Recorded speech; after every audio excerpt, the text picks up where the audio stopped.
अहमदाबाद शहर ने गर्मी से लड़ने के लिए अपनाया है एक देसी और स्मार्ट तरीका, कूल बस स्टॉप्स। यहाँ न केवल छांव है बल्कि ऊपर लगे स्प्रिंकलर से आती ठंडी फुहारें और बांस की चटाइयाँ गर्मी को शांत कर देती हैं। पहले जो इधर कुछ व्यवस्था नहीं थी तो बहुत दुख पड़ती थी, पसीना हो जाता, पर अभी जो ये किया है वो बहुत अच्छा है। इन कूल बस स्टॉप्स को शहर भर में फैलाने की योजना चल रही है ताकि इस तपते हुए शहर में यात्रियों को थोड़ी राहत मिले। लोगों को अच्छा भी लग रहा है। नहीं, बहुत अच्छा लगता है हमें। यहाँ पर बैठने से ठंडक लग रही है। पहले बैठते तो गर्मी बहुत लगती थी, मगज में गर्मी चढ़ जाती थी। अब इतना तो शांति है। गर्मी की मार सबसे ज्यादा उस तबके पर पड़ती है जिसके पास संसाधन कम है, इसलिए प्रशासन की कोशिश उन लोगों तक राहत पहुंचाने की है। गर्मी से सबसे ज्यादा वो लोग प्रभावित होते हैं जिनके पास एसी जैसे उपकरण नहीं है या ठंडा रखने के लिए कोई और तरीका नहीं है। राहत उपायों का ये सिलसिला सड़कों से घरों तक पहुंच चुका है।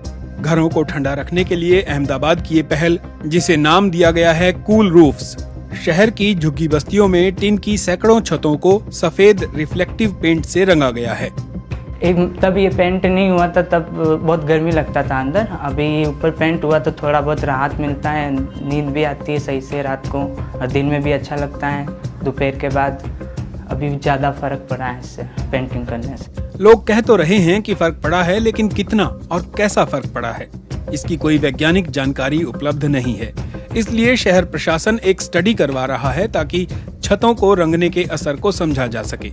There is no study actually to have what is the impact of this. अब तक कोई ठोस स्टडी नहीं हुई है जिससे ये समझा जा सके कि ये कूल रूफिंग सही तरीके से की जाए तो इसका स्वास्थ्य पर असल असर क्या होता है। इसी वजह से इस स्टडी में हम लोगों के बुनियादी स्वास्थ्य संकेतकों को हर तरीके से आंक रहे हैं, नॉन क्लिनिकल और क्लिनिकल दोनों तरह के पैरामीटर्स को। Clinical and clinical both parameters. हमारे पास इसका बेस लाइन डेटा है और आने वाले समय में हम इसके असली असर को मापेंगे। Actual impact. फिर लोग भी अपने आप को बदलते मौसम के हिसाब से ढाल रहे हैं। तो यहाँ अभी ऐसा मौसम है, रात सुबह गर्मी रहती है और रात को ठंड का मौसम रहता है, इसके लिए सब बीमार पड़ जाते हैं और नई नई बीमारी आ जाती है, इसके लिए नींबू पानी अच्छा रहता है। जलवायु परिवर्तन और ग्लोबल वार्मिंग अब एक ऐसी सच्चाई है जिसे लोग जी रहे हैं। अधिकारी भी ये बात समझ रहे हैं।